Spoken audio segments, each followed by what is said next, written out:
So how many of you are excited to get your license?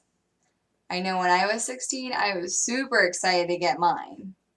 Now, when you go to the DMV to get your license, there is one question that you may or may not know that they will ask that is extremely important and something that you should really consider. And that is, would you like to be an organ donor?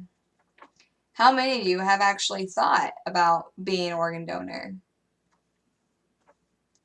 I would like to share information to all of you to show you the benefits of being an organ donor. Organ donation is when healthy organs are taken from a live or deceased person, depending on the organ or tissue, and placed into a recipient that is in need of that specific organ or tissue. Organs that can be donated range from kidneys, heart, liver, pancreas, intestines, lungs, skin, bone and bone marrow, and the cornea of your eye. Most organ and tissue donations occur after the donor has died, but some organs and tissues can be donated while the donor is still alive. The decision to become an organ donor is based upon what each person would like to do. If you are under 18 years old, you can still be an organ donor by the consent of your parents or legal guardian.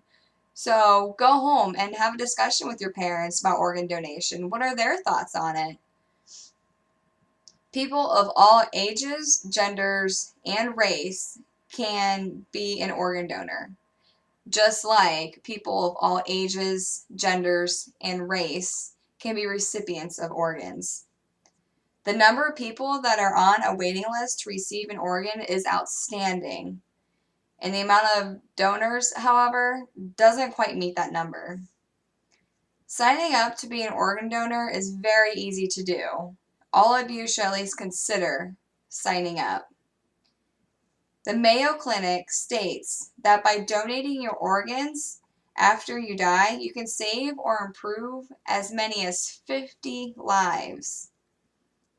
Another interesting fact, each day, an average of 79 people receive organ transplants. However, the average of 18 people die each day waiting for transplants that can't take place because of the shortage of donated organs.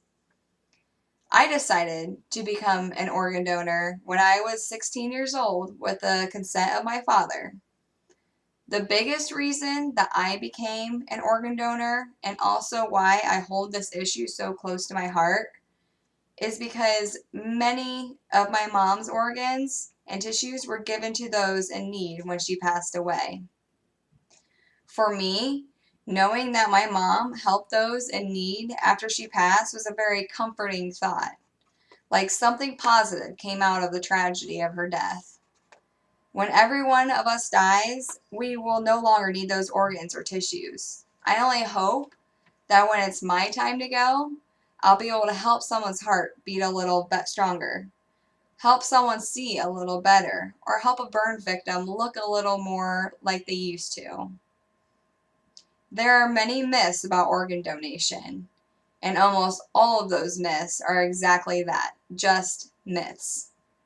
One myth is that when your life needs saved, the doctors won't work as hard to save your life because you're an organ donor. That myth is completely false. All doctors focus on the person in front of them, trying to save their life. There is no doctor with an active license that will think about whether the patient is an organ donor to determine how hard they should work to save their life. Organ donation is an important decision to make in your life. The decision, however, can affect so many other people in an extremely positive way. By becoming an organ donor, you can help save people's lives once you have passed away, or even while you are still alive and would like to donate an organ that is able to be donated, like the kidneys and the bone marrow. So, when you all go to the DMV to get your license, discuss with your parents beforehand about organ donation. Put a lot of thought and conversation into it. Almost every little kid wanted to be Superman, Spider-Man, or Wonder Woman.